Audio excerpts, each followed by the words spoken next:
Greetings. Have you ever wondered or have you met a Disney Imagineer and an Oscar nominated film director from Walt Disney World?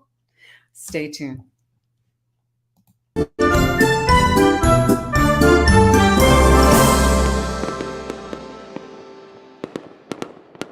Well, today's the day. We had such an overwhelming response. I want to thank Dee Bellavati with our YouTube crew because we had enough material from interviewing two executive Disney brothers that are very successful within the organization. And being that it's the 100th anniversary of the Walt Disney Company, we decided to do part 2. So we can't wait for you guys to see it. It is going to be on Mike and Tom Gabriel. And yeah, it's pretty fabulous. So I'll be back at the end of the show, but please sit back and enjoy this wonderful thing. Two brothers in the 100th anniversary. Weren't there two other brothers that started the company? Kind of cool how it comes full circle. It's really good. Disney is not a style or a formula. It is the way you feel when you leave a Disney property. It is all about the feeling you get afterwards when you head home. It lingers like the smile you can't wipe off right away. Impossible to describe fully into words, but we all know the feeling. So does the entire world. They want more of that. Make sure you don't deny them the thing they came for. Give them that Disney feeling.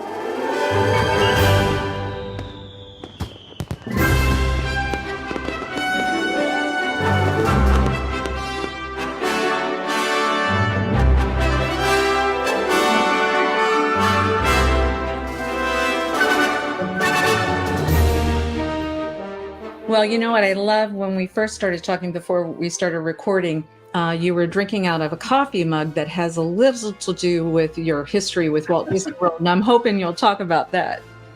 Yeah. Yeah, Pocahontas. Well, that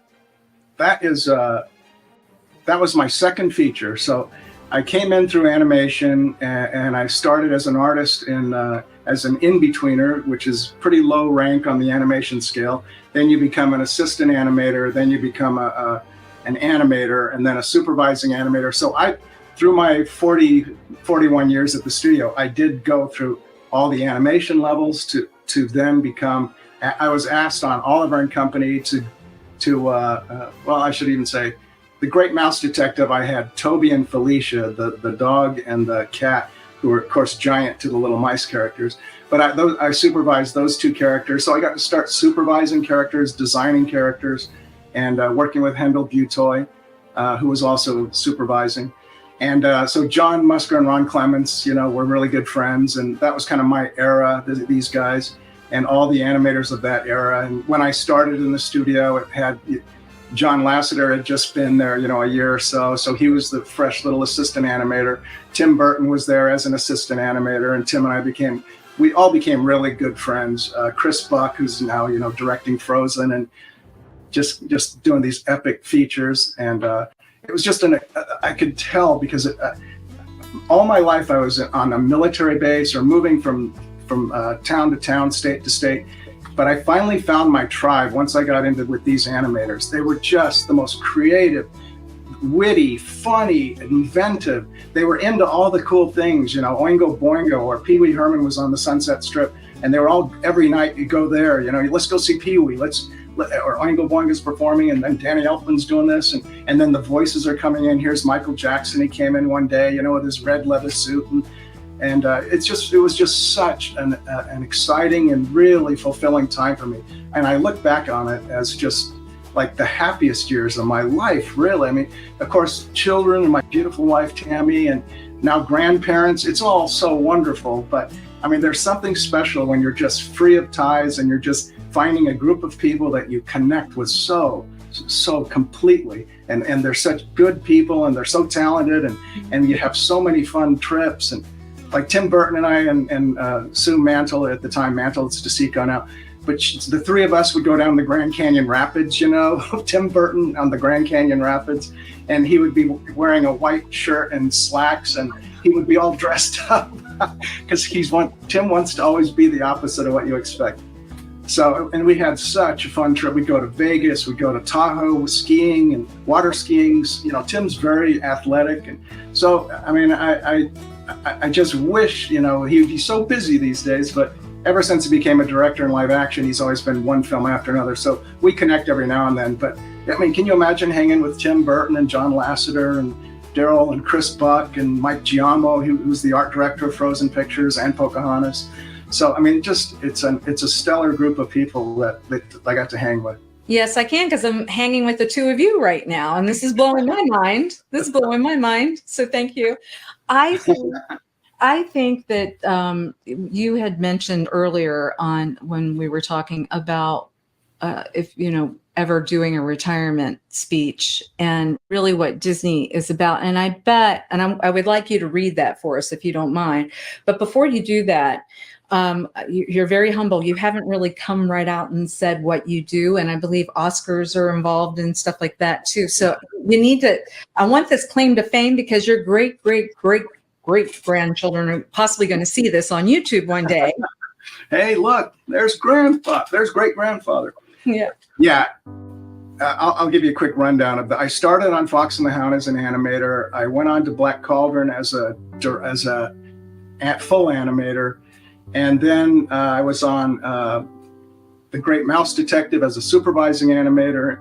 And then I went to, I guess, Oliver and Company was my big shot at being on stories. They asked me to be a story sketch. So now I'm in the story department doing little sketches, pinning them on a board and pitching them and creating the moments, you know, with writers, but you really get freedom to create your moments.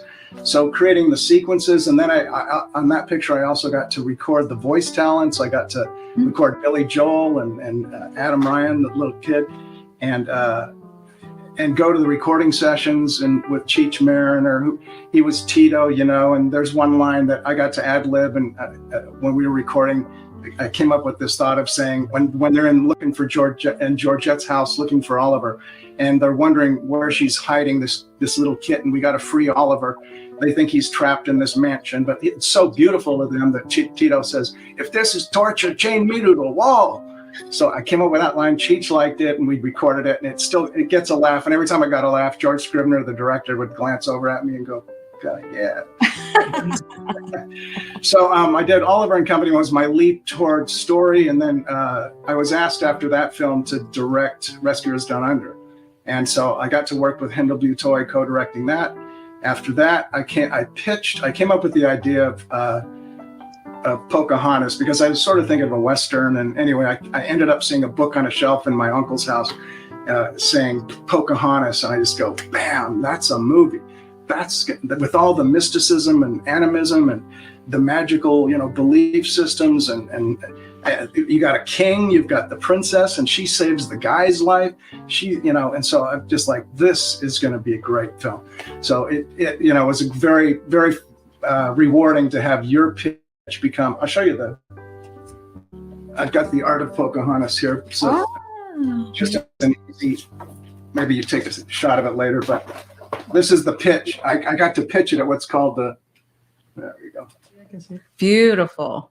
Oh, so I basically came up with the idea of doing a one sheet the night before the pitch. It was called the Gong Show, where directors could come in and pitch to Michael Eisner, Jeffrey Katzenberg, and Roy Disney and Peter Schneider. So you pitch to them, and I just held up the one sheet and said, Walt Disney's Pocahontas. And I had one sentence that was a short sentence. And they just go, yeah, that's our Romeo and Juliet. That's a good idea. You know, they kind of went with it. I got the call the next day saying we're going to make it. So that was my second time directing, and worked with Eric Goldberg as a co-director. So that was great. It was a blessing. Yeah, it really is. God has given you guys talents that it was beautiful to see that you were able to maximize it, and obviously have done very well. Tell us a little bit about what you were going to talk about on that retirement speech, about what you think Disney is about, if you don't mind. Yeah, I retired not quite 3 years ago, and I started writing down some thoughts on my reflection of Disney and what is Disney. And in case anyone asked me to make a speech, but I did a much smaller version, but I did reread it because I was going to come on this interview, and I thought, let me just reread what I had written down. So this is one part that I read. that I thought, I still believe this, and I think it's true. That Disney, people that worked at Disney, Tom gets it, I'm sure I get it. What is Disney? What makes something feel like Disney? And especially when I was at WDI, and people are building hotels, resorts that are gorgeous, beautiful, best architects in the world. But the note they kept getting from Bob Iger or different people is, gee, but it doesn't feel Disney yet. So they really want to know what makes something Disney. So I wrote down this one section just for my retirement speech. Here's what I wrote. Disney is not a style or a formula. It is the way you feel when you leave a Disney property. It is all about the feeling you get afterwards when you head home. It lingers like the smile you can't wipe off your face right away. Impossible to describe fully into words, but we all know that feeling. So does the entire world. They want more of that. Make sure you don't deny them the thing they came for. Give them that Disney feeling. It's a good feeling. It is a good feeling. And every time we'd come out of a movie, a Disney film, and I started at the studio, we'd get a Disney feature every Thursday night up in Walt's screening room up on the 3rd floor. And every single time I came out, I would have this funny feeling, just like I would be glowing as I'm walking down the stairs at like 9 o'clock at night, and with the rest of the guys, the animation group. And I would just have this funny feeling, this glow, this sort of, it's like this Disney golden glow of just, you feel good. You feel it's like something very wholesome has happened. And it's more and more rare in this world. And by gosh, we gotta hang on to it and find a way to bring it back. Oh, yes. I love that. That leads me to my other question. So Walt Disney 100-year anniversary, right? Walt Disney Company. So where do you think in the next 100 years, where's it going? Where's that going to be? A Disney park in every state.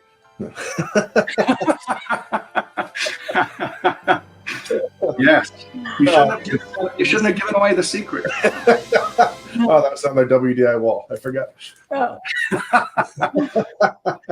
Well, I do think the movies, there was an era of, just beautiful Pocahontas and, like you said, all that. And so my prayer is 100 years from now, that will continue. There will be beautiful stories like that, just like what you said, that you're glowing when you come out of it. And I just don't want that to be a lost art.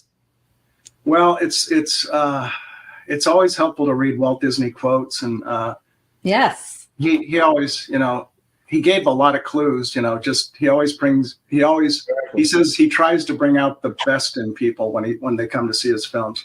And I did get to do, I guess I should mention, I did get to do the castle logo for the Disney for the Disney Studios. Yeah, that was my sort of crowning jewel of something fun I got to do out of nowhere.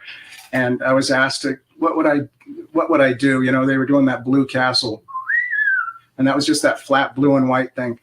And they wanted to do it in CG. So it took me about a half an hour to come up with this idea of a star in the sky, because I was thinking, what is that? What is that sound? That's When You Wish Upon a Star. When you wish upon it, you almost forget what's from Pinocchio. But when you wish upon a star, and we're not seeing a star, I thought, what is more classic Disney than a star? So I started on a star in the sky, the wishing star, to the flag, to the Disney family crest on the flag. Let the flag go, let the fireworks go off, boom, boom, boom, boom, and come down the river. But I wanted the castle to be on the waterfront.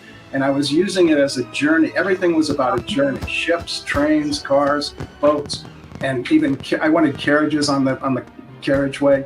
So I wanted to fill it with travel and journeys. Each story is a journey. So I wanted to represent stories. And the only thing I had to argue for were the fireworks, because Oren Aviv was in charge at the time, and Dick Cook.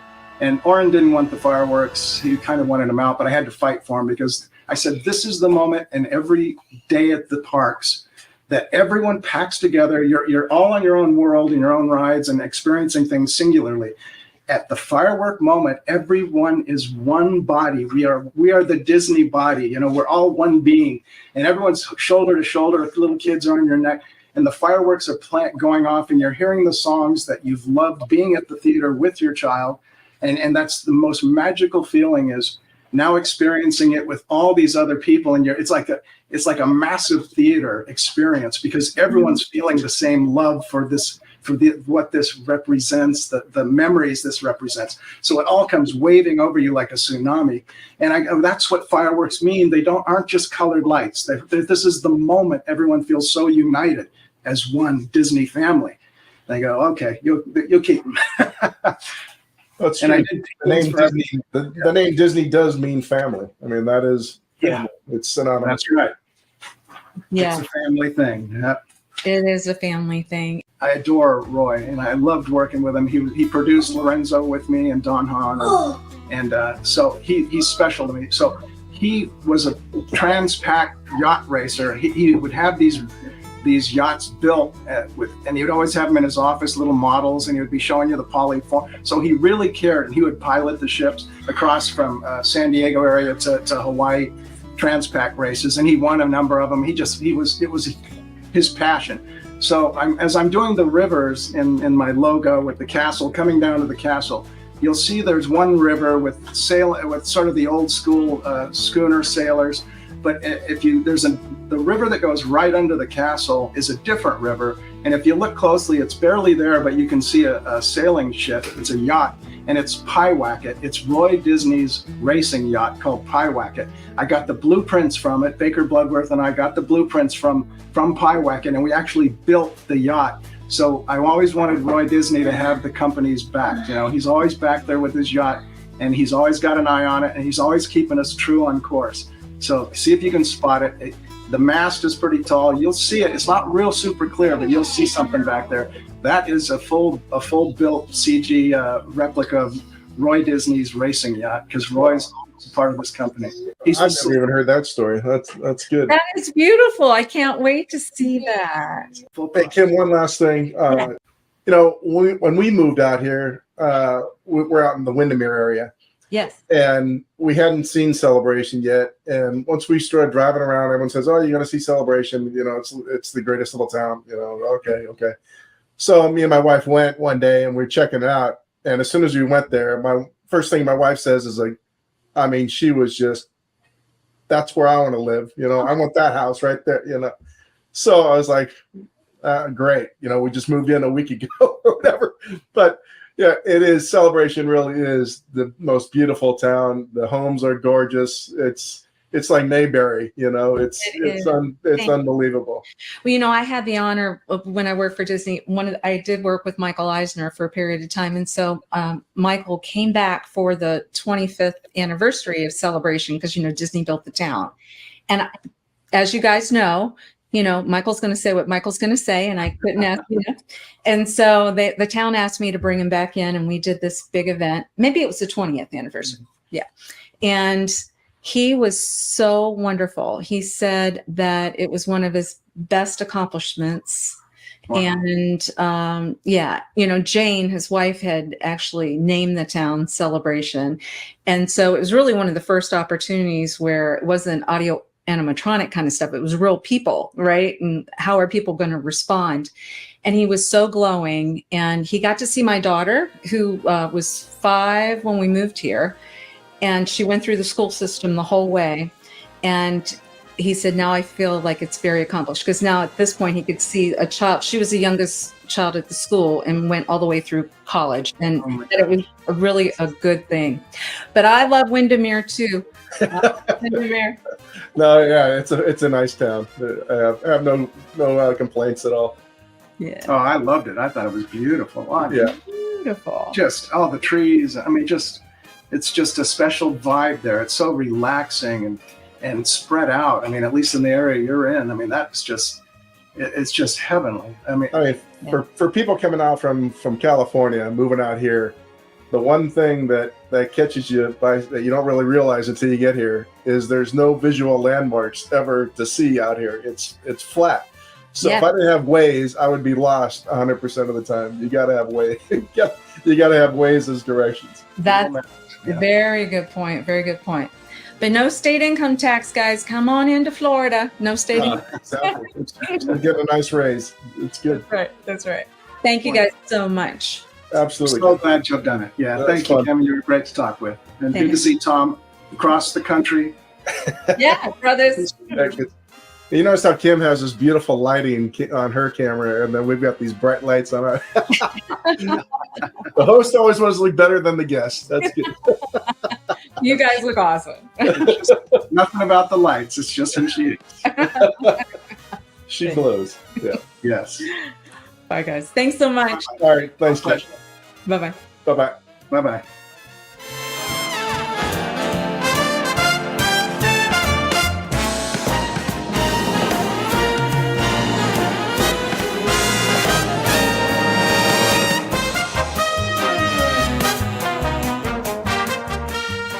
Make sure that you subscribe and like so that we can continue to give you up-to-date information on all things that are going around the 25-mile radius of Cinderella's castle, because this is truly a magical place to live.